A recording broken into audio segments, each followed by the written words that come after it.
皆さん、こんにちは。オケライフの愛です。今回は、速いパッセージはゆっくり練習するなという衝撃のタイトルでお話をしていきます。タイトルを見て驚いている方も多いと思います。いやいや、早く弾けないときはまずゆっくりから練習しなさいって先生に言われました。ゆっくり練習する以外に方法なんてないでしょ。こんな風に思いましたよね。皆さんは曲を練習していて、早くて弾けない箇所が出てきたときに、どのように練習していますか？もしかしてあと10回ゆっくり弾いてみようとか、ここだけ5分間繰り返してみようといった練習方法をとっていないでしょうか？しかしなぜ弾けないのか、その根本的な問題点を探らずに、ただゆっくり繰り返し弾いているだけでは、残念ながらいつまでも速いパッセージは弾けるようにはなりません。むしろ逆効果になってしまう可能性もあるんです。皆さんはこんな悩みはありませんか？ゆっくり弾くと弾けるのに、早くするとつまずいてしまう。私も数えきれないほどこの壁にぶつかってきました。それだけではなく、一人で練習しているときは弾けたのに、合奏や本番になると急に弾けなくなってしまう。そんな経験も何度もあります。ちゃんと練習しているのにどうして弾けないんだろう。当時はそう思っていました。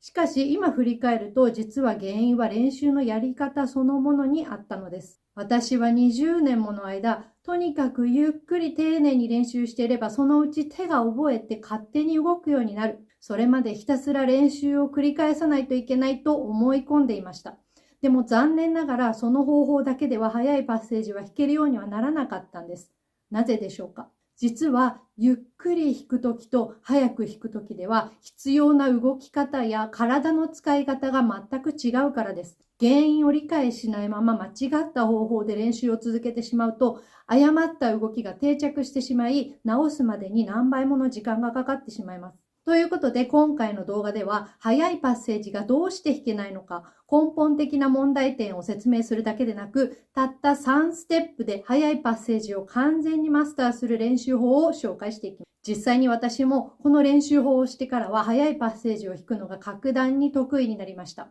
今日一度練習方法をしてしまえば、これから出会うすべての曲に使えますので、ぜひこの動画で速いパッセージでつまずく悩みを一緒に解決しましょう。この練習法以外にも効率的に上達するバイオリンテクニックを紹介していきますので、興味のある方はぜひチャンネル登録をよろしくお願いします。それでは本題に参りましょう。なぜとにかくゆっくり練習法では上達できないのか。それは過去の私も含め多くの人がなぜつまずくのかしっかり原因を突き止めずに、とにかくゆっくり弾くことを目的としてしまっているからなんです。皆さんは速いパッセージを弾くときには何が大切だと思いますか？指や弓を正確に速く動かせることはもちろん大切ですが、音を出す上で一番重要なのは、その指と弓のタイミングがぴったりと合っているということです。なぜこれがゆっくり練習するだけでは解決できないのか、今から説明します。ゆっくり弾いているときには、音が鳴っている時間がそもそも長く、音もしっかり聞こえてくるので、指と弓のタイミングが合っていると無意識に思い込んでいることが多いのです。しかし早く弾いた時にほんの少しでも指と弓のタイミングがずれていると残念ながら音はクリアには聞こえません。そこでステップ1では指と弓のタイミングを意識的にぴったり合わせる練習を行います。この練習ではまず指を押さえてから弓を動かすということを徹底してください。今回は例として、ベートーベン作曲交響曲第9番の4楽章からセカンドバイオリンにこんな箇所があります。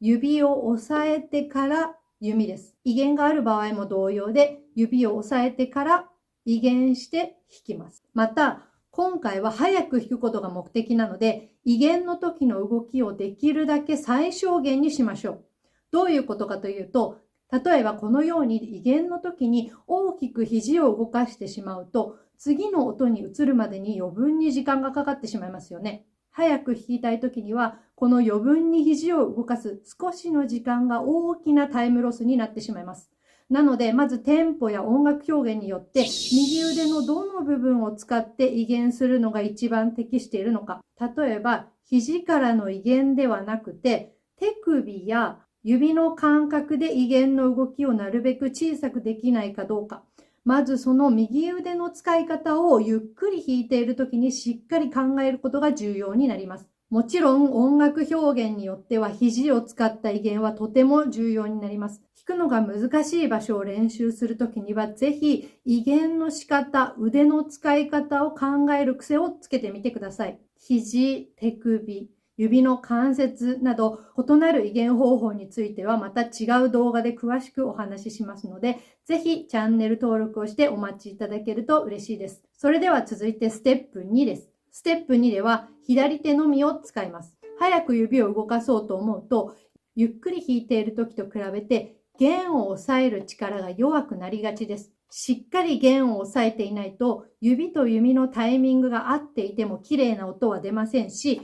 指の筋力がなければ長くて速いパッセージを弾き切ることすら難しくなります。スポーツで準備体操や筋トレを行うのと同じように、このステップ2では左手指の筋肉トレーニングを行います。このような練習方法です。指を置いた時にその音が聞こえるぐらいパチッと弦を叩きます。特に小指は一番力が弱く、音を鳴らすのが難しいと思いますが、無理はせず、少しずつできる範囲で行ってください。弦に置いてある指を離すときには余計な力は入れないでください。自然に指を上げるだけで大丈夫です。また、指を一本一本バラバラに上げると音程の基準となる音がなくなって音程が狂いやすくなってしまいます。必ずステップ1で弾いたときと同じ指使いで練習してください。そしてこのステップ2の練習では指が少しでも疲れたなと思ったらすぐに中断してください。そのまま練習を続けると怪我につながってしまう恐れもありますので、絶対に無理をせず、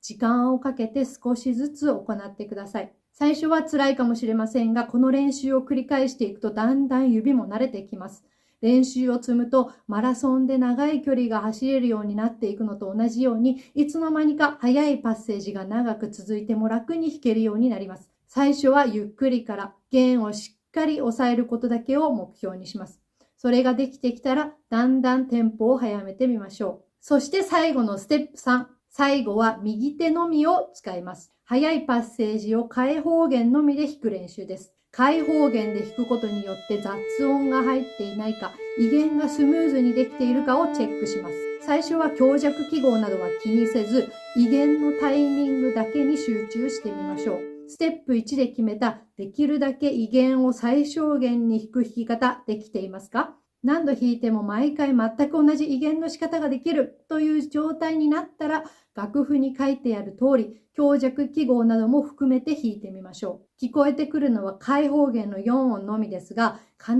ず頭の中で音楽をイメージしながらテンポを上げていきます。そしてそのまま開放弦のみで最終的に弾きたい速さで弾けるようにしましょう。この時にまだ威厳がスムーズにいかない、雑音などが入ってしまう場合は左手の指をつけてもうまくいかないです。できるようになるまで弓だけで練習しましょう。左手を使わないことで右手の動きのみに集中ができ、とても効率的な練習方法です。そして右手で開放弦をクリアに弾けるようになったら全3ステップ完了です。ここで初めて右手と左手を合わせて楽譜通りに弾いてみましょう。体の使い方や意識する場所がかなり変わっていると思います。ここで左手がうまくいかなければもう一度ステップ2。右手がうまくいかなければステップ3にもう一度戻って練習します。この3ステップを行うと、なんかいつも同じところでつまずくなーではなく、この左手の指をこうしていたのが原因だったんだとか、ここの威厳がスムーズじゃなかったからつまずいたのかと、